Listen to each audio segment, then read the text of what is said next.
Cette chronique est une présentation de Performvente.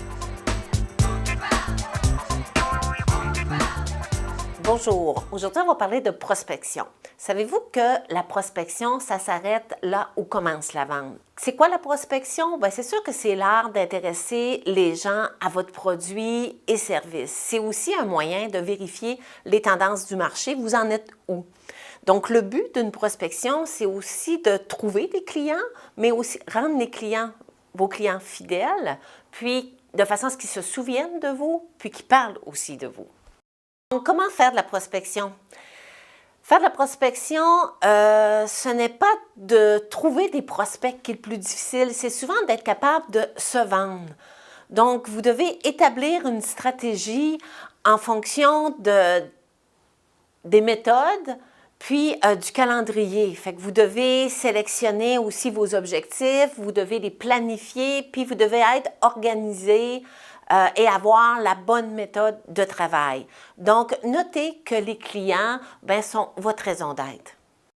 Donc, posez-vous les bonnes questions. Le qui, où, quand, comment, pourquoi. Donc, quelle est votre clientèle?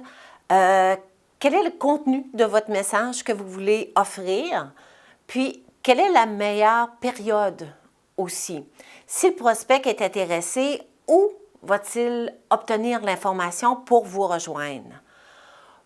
Pour que l'on ait envie aussi, vous devez écouter et vous devez avoir une confiance en vous, être convaincu et transmettre un message qui va être chaleureux, faire preuve d'empathie et avoir beaucoup de communication. N'oubliez pas qu'il faut écouter, mais en écoutant, il faut aussi projeter une image professionnelle puis communiquer avec respect. Donc, combien de fois vous pensez que vous devez rencontrer un prospect avant qu'il devienne votre client? Donc, il y a 3 fois que vous devez le voir, mais c'est 5 fois avant qu'il devienne votre client. Vous devez connaître aussi les différents marchés à conquérir. C'est quoi les techniques de prospection? Bien, vous avez le démarchage, le télémarketing, les contacts, les références et bien d'autres. Puis, où sont les différentes sources d'informations? Bien, il faut participer à différentes activités. Donc, les chambres de commerce, les associations, où se trouvent justement les chefs d'entreprise. N'oubliez pas que la prospection ne doit pas se faire de manière aléatoire. Il faut être organisé si vous voulez rester motivé.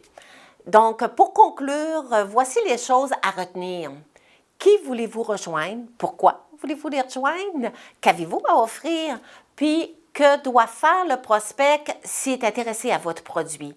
N'oubliez pas qu'il y a simplement 30% qui vont être intéressés à votre produit et là-dessus, il y a 7% qui vont adhérer à votre produit.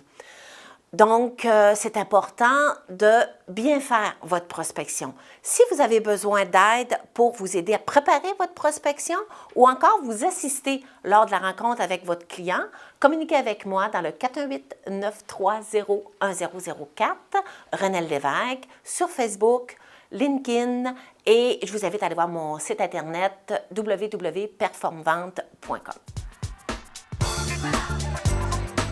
Cette chronique est une présentation de Performvente.